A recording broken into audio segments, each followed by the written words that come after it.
Hello friends, welcome back to my channel.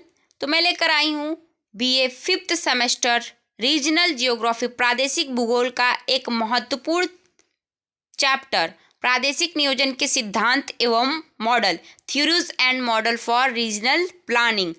यह chapter आप सबके लिए बहुत ही महत्वपूर्ण होने वाला है। तो यह वीडियो लेक्चर आप सभी अपने फ्रेंड्स को शेयर कर दीजिए और सब्सक्राइब और बेल आइकन प्रेस करना ना भूलें।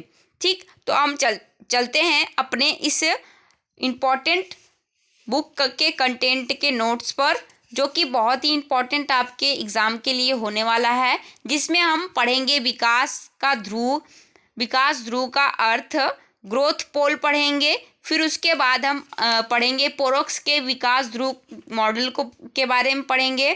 फिर भारत में विकास केंद्रों का पदानुक्रम पढ़ेंगे। विकास केंद्र से संबंधित कुछ टॉपिक्स हैं। फिर रास्तों मॉडल पढ़ेंगे, जो कि पिछले प्रीवियस ईयर क्वेश्चन पेपर में रास्तों मॉडल पूछा था। फिर गुन्नार मेडल का संचयिक कार्यों पर उत्पादन मॉडल पढ़ेंगे। इसमें हर्षमैन का आर्थिक विकास मॉडल पढ़ेंगे। फिर उसके बाद फ्रीडमैन का केंद्र परिधि मॉडल पढ़ेंगे, जो कि बहुत ही इम्पोर्टेंट होने वाला है। तो आप सभी इस वीडियो लेक्चर में लास्ट तक बने रहिए। तो आइए देखते हैं, यहाँ ऊपर आप सभी को परिचय दिया हुआ है कि आर्थिक तथा प्रादेशिक विकास से संबंधित विकास ध्रुव सिद्धांत का प्रतिपादन सन 1955 में फ्रांसीसी प्रादेशिक अर्थशास्त्री फ्रैंकोइस पोरेक्स ने किया था। वे वास्तव में आर्थिक विकास के कथन एवं संरचनात्मक परिवर्तन की प्रक्रिया से संबंधित थे। उन्होंने इस कथन की व्याख्या करने के लिए कोशिश की थी कि किस तरह आर्थिक विकास की प्रक्रिया संतुलित विकास की स्थिर संकल्पना से अलग होती है। पोरोक्स द्वारा लिखित विकास ध्रुव सिद्धांत मौलिक रूप से सन 1955 में अर्थशास्त्र की मासिक पत्रिका इकोनॉमिक्स अपलिकी में economic space theory and application में प्रकाशित हो चुका था, जिसमें उन्होंने आर्थिक विकास ध्रुव के विचार को लिखा था। तो हम देखते हैं यहाँ पर विकास ध्रुव का अर्थ क्या होता है। तो इस बुक के अकॉर्डिंग जो है विकास ध्रुव का अर्थ देखते हैं। तो पोरोक्स ने विकास ध्रुव को परिभाषित करते हुए लिखा है कि वे सभी केंद्र जहाँ अपकेंद्रीय शक्तियाँ सेंट्रीफ्यूगल फोर्सेस उत्पन्न होती हैं और जिसके लिए अभिकेंद्रीय शक्तियाँ सेंट्रीपेटल फोर्स आकर्षित होती हैं, विकास ध्रुव कहलाता है। ऐसा प्रत्येक केंद्र आकर्षण एवं प्रत्याकर्षण का केंद्र होने के कारण इसका अपना क्षेत्र होता है, जो अन्य सभी केंद्रों के क्षेत्रों के साथ व्यवस्थित होता है। इस तरह विकास ध्रुव को एक नगरीय स्थिति कहा जाता है, जहां आर्थिक क्रिया नगरीय परिधि क्षेत्र में विकास व उच्चतर जीवन की गुणवत्ता को प्रज्वलित करती है। तो विकास ध्रुव मॉडल जो है यह आपके एग्जाम में जरूर आ सकता है। तो इसे आप ध्यान से विकास ध्रुव मॉडल के सिद्धांत को पढ़िएगा। इसका पहले अर्थ, फिर उसके बाद सिद्धांत, फिर उसके बाद विकास ध्रुव पर मूल तथा संबंध उद्योगों का विकास किस तरीके से हुआ, हम वह देखेंगे। आगे देखते हैं विकास ध्रुव सिद्धांत को देखते हैं। चलिए, तो विकास ध्रुव सिद्धांत पोरोक्स का विकास ध्रुव सिद्धांत मूलतः उनकी अमूर्त आर्थिक क्षेत्र एब्स्ट्रैक्ट इकोनॉमिक्स स्पेस अवधारणा पर आधारित है। उनके अनुसार विकास ध्रुव के उद्भव तथा विकास के लिए प्रभुत्व बहुत अधिक पक्ष का होना महत्वपूर्ण है। कोई बड़ी फर्म अथवा उद्योग जिसकी अन्य फर्मों तथा उद्योगों के साथ उच्च श्रेणी की अंतरक्रिया होती है और जो उस अंतरक्रिया में प्रभुत्व रखती है, उसे पोरोक्स ने उत्प्रेरक की संज्ञा प्रदान की है। किसी उत्प्रेरक फर्म अथवा उद्योग के विकास की प्रक्रिया को ध्रुवीकरण पोलराइजेशन भी कहा जाता है। पोरोक्स की विकास ध्रुव अथवा विकास केंद्र अवधारणा बाह्य बचत, औद्योगिक समूहन व संपर्क की धारणाओं पर आधारित है। इन तीनों का विवरण निम्न प्रकार से है। तो पहला है बाह्य बचत, दूसरा है औद्योगिक समूहन और तीसरा है संपर्क। तो यहाँ एक्सटर्नल इकोनॉमिक्स, इंडस्ट्रियल एग्लोमरेशन और लिंकेज, तो यहाँ पे आप सभी को यह बताना है। आगे देखते हैं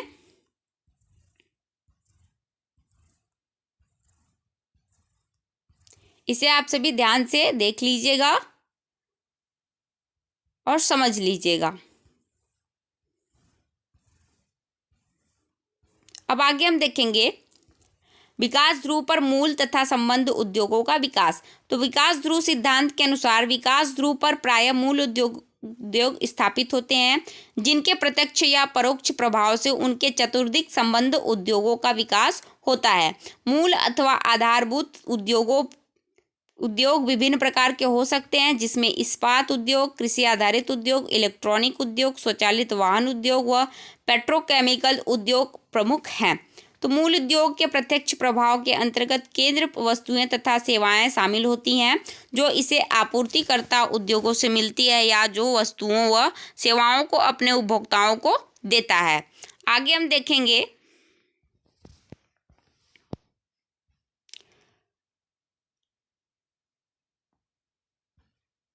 मूल उद्योग के विकास व विस्तार के फलस्वरूप उत्पादन, निवेश, रोजगार, नवीन प्रौद्योगिकी के साथ ही निकटवर्ती औद्योगिक क्षेत्रों का भी विस्तार होता है।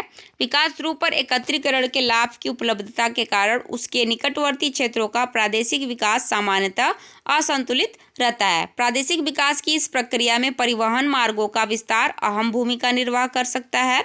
बाद की अवस्था में गौड़ विकास ध्रुव का भी विकास हो सकता है, तब जब गौड़ औद्योगिक क्षेत्र का अपनी स्वयं के संबंध उद्योगों के साथ विकास होता है।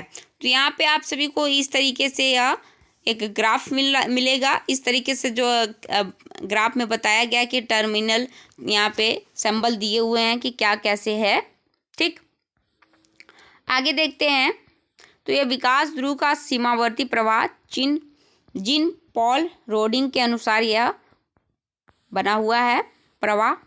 आगे देखते हैं चित्र ए क्या कह रहा था कि चित्र ए दर्शाता है कि शुरू में किसी अकेले विकास ध्रुव का विकास होता है तथा इसके आश्रित उद्योग मूल केंद्र अथवा विकास ध्रुव के निकट संकेंद्रित होने लगते हैं। मुख्य रूप से रोजगार की उपलब्धता के कारण बाह्य क्षेत्र से इस समूह की तरफ जनसंख्या का देशांतरगमन होने लगता है तथा इस तरह विकास ध्रुव के निकट औद्योगिक इकाइयों व जनसंख्या का समूहन होता है। तो फिगर को आप पहले बना लेंगे, उसके बाद आप चित्र 1 और चित्र 2, चित्र ए और बी को एक दूसरे से तुलना करके समझ लेंगे। ठीक, आगे देखते हैं।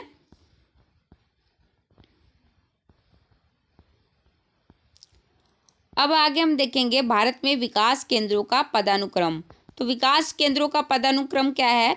भारतीय भूगोलवेत्ता आर.पी. मिश्रा, पी. सुंदरम एवं बी.एल.एस. प्रकाश राव ने क्रिस्टालर के केंद्र स्थल सिद्धांत से उल्लिखित केंद्र स्थलों में पदानुक्रमीय व्यवस्था का अनुकरण करते हुए भारत के विकास केंद्रों को आरोही क्रम में निम्नलिखित 5 स्तरों में विभाजित किया है, जिसके अनुसार सबसे छोटे विकास केंद्र को विकास केंद्र व सबसे बड़े विकास केंद्र को विकास ध्रुव कहते हैं।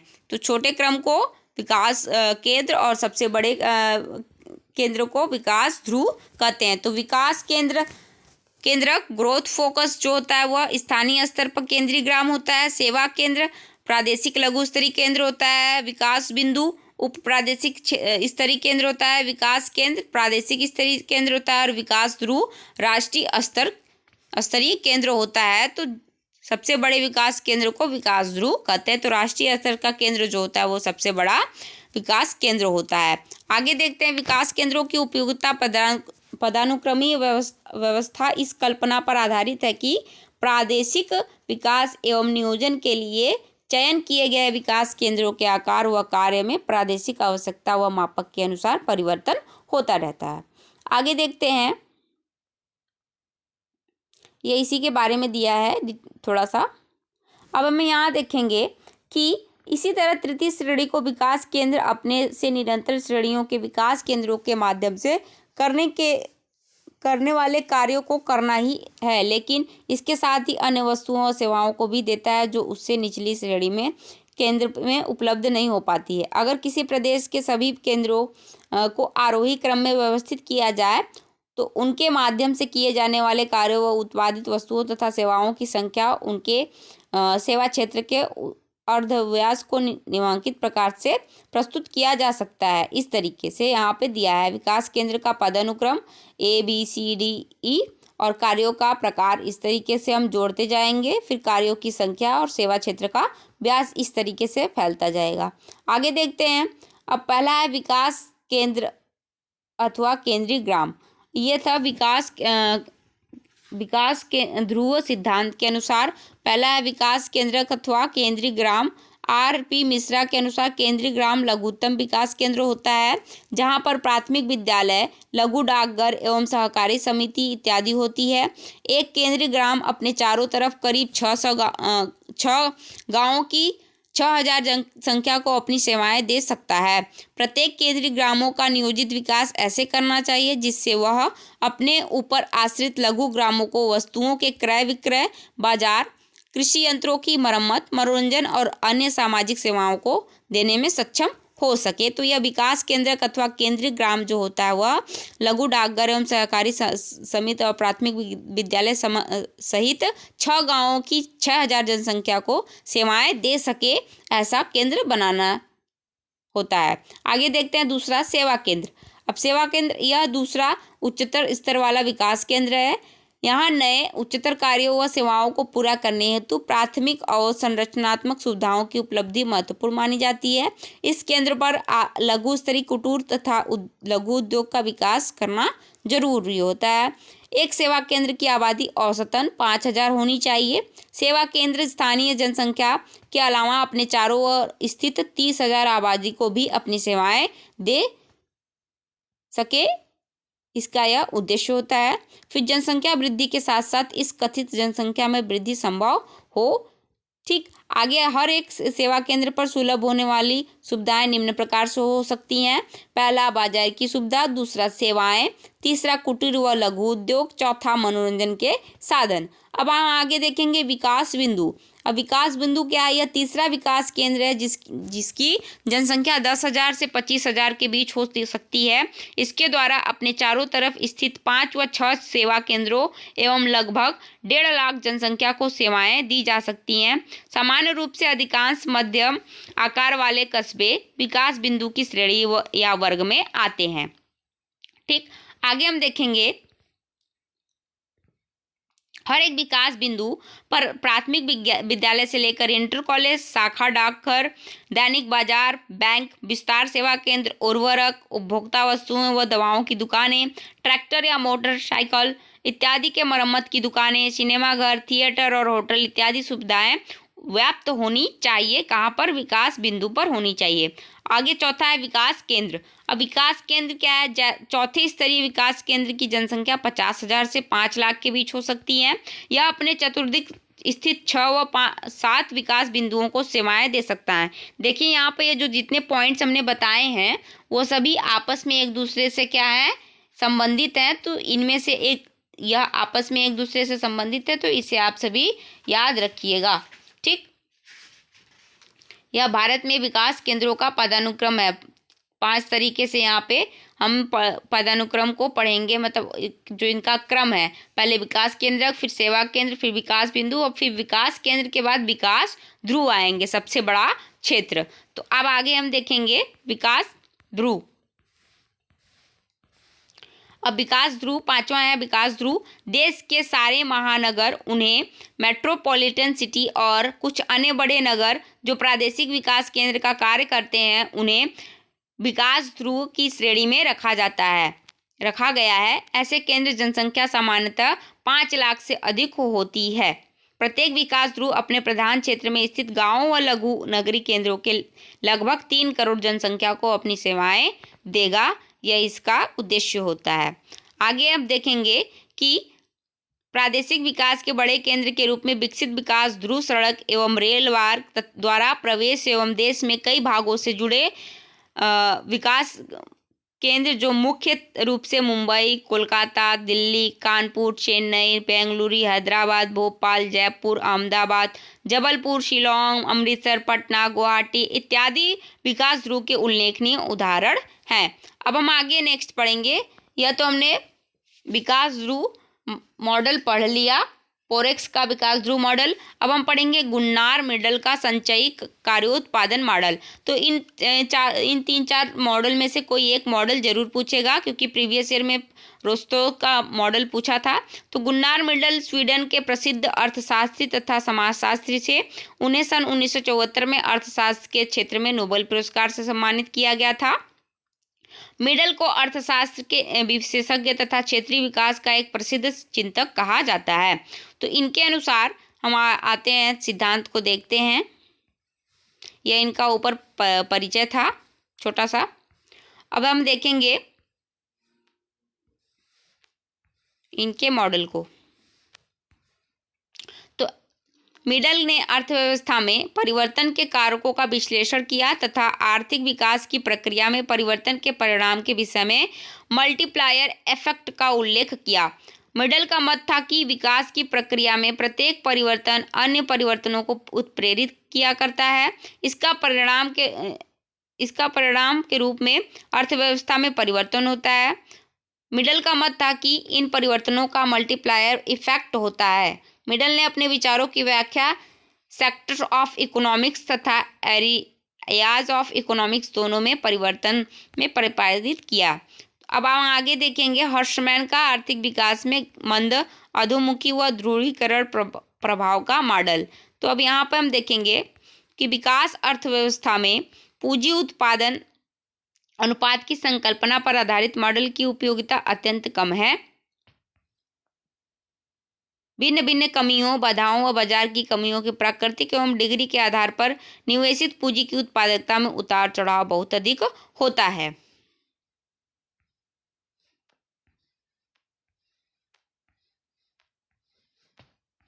तो यह है हर्शमैन का मॉडल।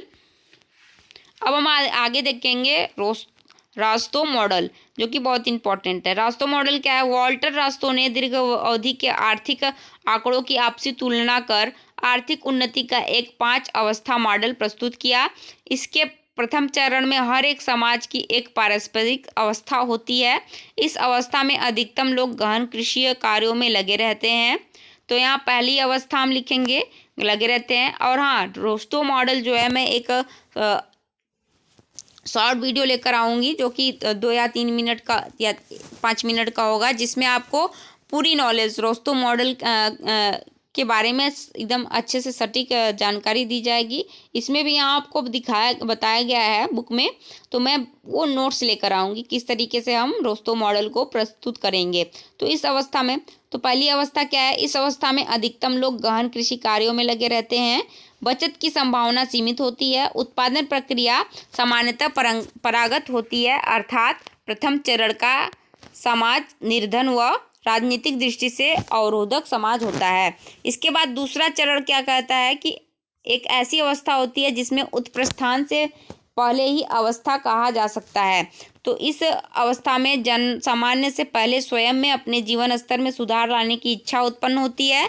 इस प्रकार उनमें आर्थिक जागरूकता आती है। जब किसी दूसरे चरण वाले समाज का संपर्क बाह्य अलग अलग अवस्था वाले समाज से होता है, तभी उसमें अपने जीवन स्तर से में सुधार लाने की इच्छा उत्पन्न होती है। किंतु यह दोनों स्थितियों में उत्पादन धीमे धीमे बढ़ पाता है, क्योंकि यह अभी तकनीकी विकास शुरू नहीं होता है।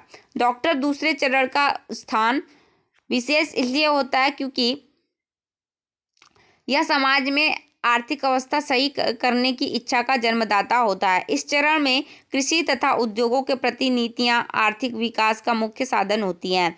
इस चरण में संस्थागत संरचना का निर्माण तथा प्रसारण होता है। मॉडल के तीसरे चरण, अब हम देखेंगे मॉडल के तीसरे चरण को। तो मॉडल का तीसरा चरण क्या है? को रास्तों द्वारा उत्प्रस्थान टेक ऑफ स्टेज अवस्था की संज्ञा प्रदान की गई है। इस अवस्था में पूंजी निवेश गंदमती से बढ़ने लगता है, उत्पादन तकनीक में सकारात्मक परिवर्तन आने लगता है और नई तकनीकों का उपयोग शुरू हो जाता है। इस अवस्था में औद्योगिक विस्तार महत्वपूर्ण होता है। तृतीय सेवाओं का भी विस्तार होता है। परिणामतः ग्रामीण क्षेत्रों से नगरीय क्षेत्रों में प्रवास को बल प्राप्त हो जाता है। इस अवस्था में अवसंरचना ढांचे को अत्यंत शक्तिशाली बनाया जाता है। विभिन्न निर्माण उद्योगों की स्थापना की जाती है। इसके साथ ही साथ राजनीतिक ढांचे में भी विशेष बदलाव आने लगता है। ग्रामीण समाज के स्थान पर नगरीय समाज राजनीतिक शक्ति का केंद्र बन जाता है।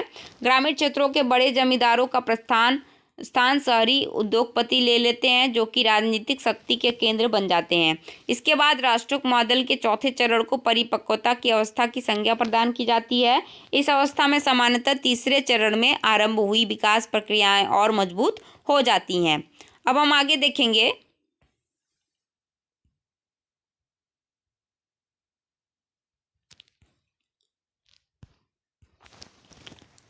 इसके बाद रोस्टोक का चौथे चरण का मॉडल परिपक्वता की अवस्था की संज्ञा प्रदान की जाती है। इस अवस्था में सामान्यतः तीसरे चरण से आरंभ हुई विकास प्रक्रियाएं और मजबूत हो जाती हैं। इसमें आर्थिक विकास तीव्र गति से हो जाता है। ग्रामीण समाज तीव्रता से नगरीय समाज में बदलने लगता है और औद्योगिक प्रक्रियाएं तथा तृतीयक सेवाएं दोनों ही अत्यंत महत्वपूर्ण हो जाती हैं। ग्रामीण क्षेत्रों की जनसंख्या कम होने लगती है, किंतु जो लोग अभी भी गांवों में रहते हैं उन्हें जीवन स्तर में सुधार आता है। मशीनीकरण व नवीन तकनीकों के कारण ग्रामीण उत्पादन में बढ़ोतरी होती है। इस चरण में समाज के समस्त वर्गों में जागरूकता आने लगती है और अर्थव्यवस्था के समस्त अंगों पर भी ध्यान दिया जाता है। अब हम देखेंगे रोस्टो मॉडल के पांचवें या अंतिम चरण को। यह को व्यापक उपभोग अवस्था की संज्ञा प्रदान की गई है। इस अवस्था में व्यक्तिगत आय में अत्यंत वृद्धि होती है तथा व्यक्तिगत रुचि मात्र आर्थिक जरूरतों पर ही केंद्रित नहीं रहती है, किंतु मनोरंजन जैसी सुविधाओं को भी महत्व प्रदान किया जाता है। फिर हम आगे इस चरण में राजनीतिक स्तर पर उदारवादी नीतियां अपनाई जाती हैं।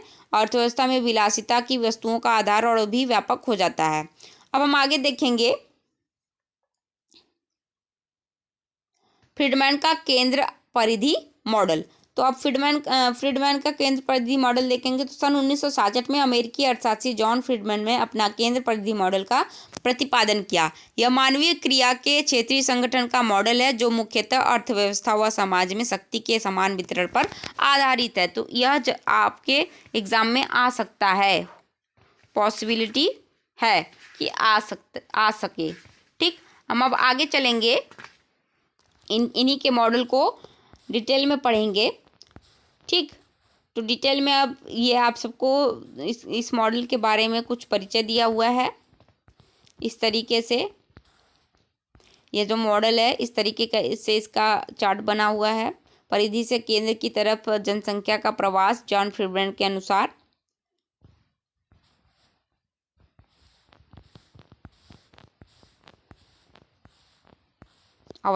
ये जो अवस्थाएं हैं इस तरीके से चित्र के माध्यम से दी हुई हैं कि हम परिधि से केंद्र की तरफ कैसे हम आकर्षित हो रहे हैं, कैसे हम आ रहे हैं। कुछ अवस्थाएं यहाँ दी हुई हैं। विकास केंद्र की केंद्र परिधि अवस्थाएं जॉन फ्रीडमैन के अनुसार यहाँ पे दी हुई हैं। तो पहले ही अवस्था देखते हैं। तो 4 अवस्थाएं हैं, 4 अवस्थाओं को देखते हैं। तो पहली है पूर्व औद्योगिक अवस्था, प्री इंडस्ट्रियल स्टेज। विकास की इस अवस्था में कृषि प्रधान ग्रामीण समाज की प्रधानता पाई जाती है, जिसमें स्थानीयकृत अर्थव्यवस्था एवं लघु स्तरीय अधिवास संरचना होती है। ग्रामीण अधिवासों की प्रमुखता के साथ ही साथ प्रकृति अधिवासों की अधिकता भी होती है। क्रियाएं असंगठित एवं प्रकृति की होती हैं। गतिशीलता कम होने के साथ ही उनमें सीमित भिन्नता भी पाई जाती है, दिखाई देती है। कृषि समाज वाली इस अवस्था में उद्योगों का विकास बहुत कम होता है। आगे दूसरा है संक्रमण अवस्था, ट्रांजिशनल स्टेज। इस अवस्था में अर्थव्यवस्था का संकेंद्रण केंद्रीय नगर में होता है, क्योंकि इस केंद्र में पूंजी का संचय अथवा निवेश औद्योगिक विकास शुरू होता है। नगरीय केंद्र पर पूंजी एवं उद्योगों के संकेंद्रण के विशेष कारण के संदर्भ में निश्चित रूप से कुछ नहीं कहा जा सकता है। आगे हम देखेंगे, तीसरा देखेंगे औद्योगिक अवस्था। तो इस अवस्था में आर्थिक विकास की प्रक्रिया व प्रसरण के द्वारा कई अन्य विकास केंद्र का भी उद्भव होता है। केंद्रीय क्षेत्र में मुख्य रूप से श्रम और भूमि लागत की बढ़ोतरी में, जिसके कारण उद्योगों का विकेंद्रीकरण शुरू होता है। ऐसे प्रसरण अथवा विसरण के लिए नगर तंत्र के तत्वों के बीच अंतरक्रिया में वृद्धि एवं परिवहन और संरचना की सुविधाओं में वृद्धि जिम्मेदार होती है। आगे चौथा है उत्तर औद्योगिक अवस्था, पोस्ट इंडस्ट्रियल स्टेज। यह अंतिम अवस्था है जिसमें नगरीय तंत्र पूरी तरह से एकीकृत हो जाता है तथा क्षेत्रीय असमानता भी उल्लेखनीय रूप से घट जाती है। तो आप सभी को मैं जो ये बुक के कंटेंट लेकर आ रही हूँ, यह अगर आप सभी बुक को खरीदने में अफोर्डेबल नहीं हो पाते हैं तो बुक के कंटेंट मेरे चैनल पर आप सभी को 6 सेमेस्टर के भी और ऑल सेमेस्टर के, इवन और ऑड बीए के ऑल सेमेस्टर के, जियोग्राफी के और इकोनॉमिक्स के आपको बुक के कंटेंट मिलते रहेंगे प्रॉपरली, और साथ में ही प्रैक्टिकल फाइल और प्रैक्टिकल के नोट्स भी आपको मिलते रहेंगे। तो मेरे चैनल पर बने रहिए और जिसे भी शेयर करना है उसे शेयर कर दीजिए अपने फ्रेंड्स को, अपने जूनियर्स को, जो भी ये जियोग्राफी और इकोनॉमिक्स पढ़ते हैं। तो आगे हम देखेंगे विकास ध्रुव सिद्धांत की विस्तृत विवेचना कीजिए। लॉन्ग आंसर टाइप में पूछ रहा है, फिर short answer, long answer type में आपको रोस्टोव मॉडल वगैरह ये सब पूछा है, तीनों लिखने के लिए बोल रहा है। फिर फ्रीडमैन का केंद्र परिधि मॉडल पर एक लेख लिखिए। फिर आ गया शॉर्ट वाले में विकास ध्रुव का क्या अर्थ है, यह आ सकता है। दूसरा है भारत के विकास केंद्रों को संक्षिप्त में विवेचना कीजिए। तीसरा है रास्टोव मॉडल पर एक संक्षिप्त लेख लिखिए। तो यह आया था, तो इसके अनुसार या तो फ्रीडमैन का आ सकता है या तो विकास ध्रुव आ सकता है। तो एक याद रखिएगा, मतलब सभी आप लोग ध्यान से पढ़ लीजिएगा, कोई भी आ सकता है। अब नेक्स्ट वीडियो में हम लेकर आएंगे चैप्टर नंबर 7। बस 2-4 और चैप्टर बचे हुए हैं बहुत ही इंपॉर्टेंट जो आपको पढ़ने हैं। चैप्टर नंबर 7 हम लेकर आएंगे, सतत विकास से संबंधित चैप्टर है। यह एमसीक्यू क्वेश्चंस भी है, आप सभी देख लीजिए, आपके वाइवा के लिए बहुत ही इंपॉर्टेंट होगा एमसीक्यू। अब हम लेकर आएंगे सतत विकास चैप्टर नंबर 7 नेक्स्ट वीडियो में। तो नेक्स्ट वीडियो अगर आपको तक पहुँचे तो आप सभी चैनल को लाइक, सब्सक्राइब और बेल आइकन प्रेस करना ना भूलें, और शेयर ज़रूर से ज़रूर करें। शेयर अपने जूनियर्स को भी कर दे और अपने फ्रेंड्स को भी कर दे, ताकि आप सभी को बुक के कंटेंट जो है प्रॉपर मिलते रहें जियोग्राफी और इकोनॉमिक्स के, और साथ में ही ऑल सेमेस्टर के क्वेश्चन पेपर भी आप सब तक पहुँचेंगे। और क्वेश्चन पेपर का जो सॉल्यूशन है वो भी मैं जल्द ही अपलोड करूँगी।